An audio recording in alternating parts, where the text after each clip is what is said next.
देखिए, और इस बीच जो दावे हैं उनकी भी बात करें तो यूक्रेनियन मीडिया ने 53 की मौत का दावा किया है। पोलेनेविका में हमले के लिए रूस को जिम्मेदार ठहराया है। यूक्रेन ने मौके पर मौजूद साक्ष्यों को आधार बनाया, साक्ष्यों के आधार पर इसे रूस का हमला बताया है। रूस पर एक बार फिर से ये गंभीर आरोप यूक्रेन की तरफ से लगाए जा रहे हैं और जो दावा किया गया है यूक्रेन की मीडिया की तरफ से 53 लोगों की इस हमले में मौत हुई।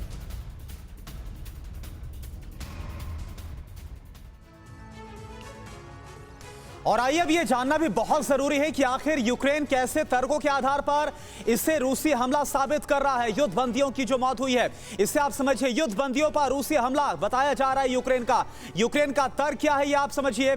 आसपास की इमारतों को कुछ नहीं हुआ, यानी हमला बाहर से नहीं हुआ है, कैंप के अंदर जाकर यह हमला हुआ है।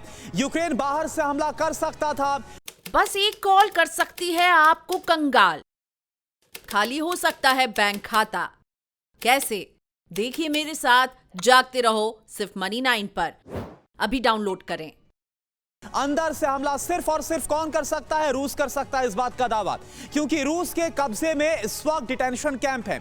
ऐसे में जाहिर है कि हमला रूस नहीं किया है। ये जो तर्क है वो रूस की तरफ से, वो माफ कीजिएगा यूक्रेन की तरफ से रूस को लेकर दिए जा रहे। ओपी तिवारी सर, ये जो तर्क है और इन तर्कों के आधार पर सीधा बोल दिया गया कि देखिए कैसे ये जो हमला है वो रूस की तरफ से ही किया गया है क्योंकि उसके कब्जे में था। ये कैसे साबित करता है कि रूस का इन्वॉल्वमेंट है? और दूसरी बात ये, अगर ये साबित होता नजर आएगा तो पहले ही बहुत गंभीर आरोप लग चुके हैं रूस पर, ये और कितना गंभीर हो जाएगा? देखिए, जहां तक यूक्रेन का जो दावा है मैं सहमत नहीं हूं, लेकिन प्रोबेबिलिटी उसकी भी नकारा नहीं जा सकता। दूसरी चाल से देखिए, डोनेट्स्क या मैरियोपोल में जो लड़ाके लड़ रहे थे, जिन्होंने इसको 2 महीने से ज़्यादा रशियन फोर्सेज को रोका था, जो यूक्रेनियन लड़ाकू नहीं थे, वो बाहर के थे, विदेशी भी थे, पोलैंड के भी थे, अमेरिकन सील्स भी थे, उन्हीं को कैप्चर करके रखा हुआ था। जहां तक मेरी समझ के हिसाब से वो था एक ब्लैकमेल या बाद में निकालने की कोशिश करता रशिया। तो हो सकता है कि यूक्रेन ने हमला करके उनको ही मरवा दिया हो, इसकी प्रोबेबिलिटी मैं नकार नहीं सकता। ये चांसेस ज़्यादा हैं, बिकॉज इनको छिपाना है कि हम खाली आर्मामेंट्स दे रहे थे, यूरोप के सोल्जर्स या वॉलंटियर वॉक के लिए नहीं पहुंचे थे। दूसरा पॉइंट, एक और डिस्कशन हो रहा था, मैं उसके बारे में कवर करना चाहूँगा। रवि ने कहा था कि ये वॉलंटियर्स रशिया क्यों ले रही है।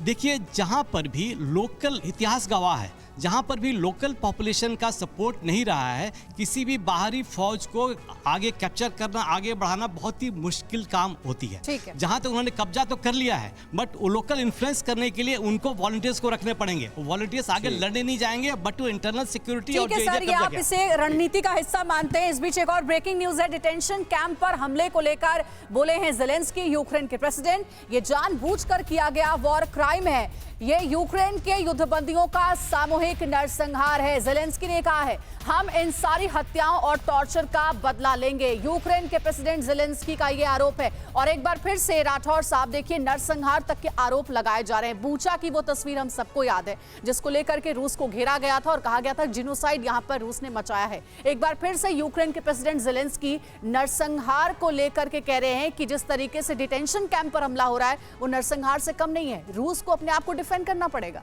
देखिए, जेनेवा कन्वेंशन का जो कहना है वो ये है कि अगर आपने युद्ध बंदी लिए हैं, उनको सुरक्षित स्थानों पर रखना आपकी जिम्मेदारी है। तो रूस की ये जिम्मेदारी थी कि उन्हें सुरक्षित स्थानों पर ले जाया जाए।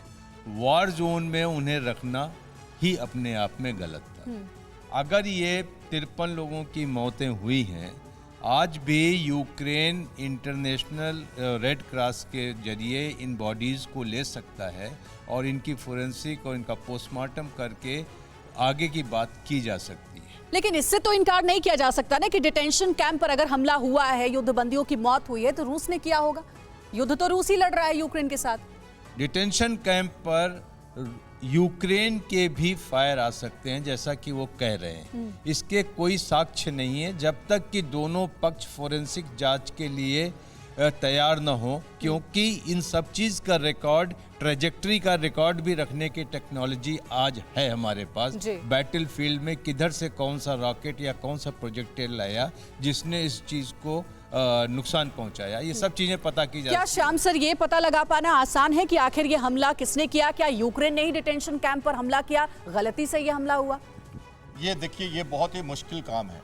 जब तक वहाँ पे एक ट्रांसपेरेंसी के साथ कोई एक न्यूट्रल एजेंसी जाके इसको रिपोर्ट नहीं करेगी, इन्वेस्टिगेट नहीं करेगी, और जैसा बताया उन्होंने कि एविडेंसेस के हिसाब से ये समझ में आ सकता है कि अटैक किस तरह से हुआ, इंटरनल हुआ या एक्सटर्नल हुआ। सर, लेकिन इसमें एक लॉजिक तो ये भी हो सकता है कि अगर यूक्रेन ऐसा करता है तो यूक्रेन तो एक तरीके से डीमोरलाइज करेगा उन लोगों को जो उसके लिए जमीन पर आके लड़ रहे हैं, चाहे वो उनके अपने लोग हों या फिर दूसरे देशों के लोग हों।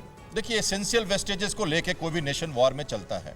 ये बात बुरी लग सकती है, लेकिन ये है सच कि हमारे को एक्सेप्ट करना पड़ता है वॉर वेस्टेजेस। तो वॉर वेस्टेजेस यूक्रेन उस पोजीशन में ऑलरेडी शॉर्टेज है उनके पास ऐसे लोगों की।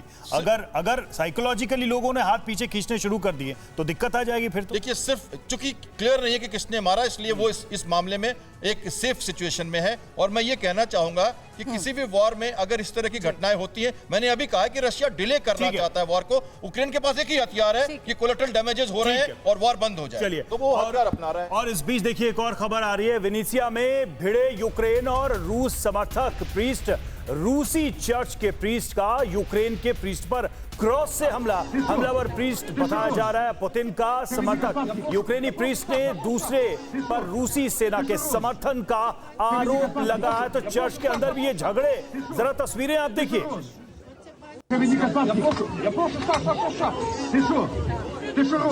ये देखिए किस तरह से एक प्रीस्ट आता है क्रॉस से दूसरे प्रीस्ट पर हमला करता है। यूक्रेन और रूस के जो प्रीस्ट हैं वो आपस में भिड़ गए और पुतिन का समर्थक बताया जा रहा है। जो आप काले गाउन में देख रहे हैं प्रीस्ट को, वो पुतिन का समर्थक बताया जा रहा है। उसने दूसरे प्रीस्ट पर जो यूक्रेन का समर्थक था उसके ऊपर हमला कर दिया। चर्च में भी ये झगड़ा पहुंच चुका है। तो युद्ध से जुड़ी ऐसी तस्वीरें भी निकलकर सामने आ रही हैं और इससे साफ समझा जा सकता है कि जो आम लोग हैं, जो चाहे रूस के समर्थन में हो, यूक्रेन के समर्थन में हो, उन पर भी कैसा मानसिक प्रभाव इस युद्ध का पड़ रहा है। क्या आपका म्यूचुअल फंड सही है? फिर क्यों नहीं हो रही कमाई? जानिए मेरे साथ म्यूचुअल फंड सेंट्रल में सिर्फ मनी 9 पर। अभी डाउनलोड करें।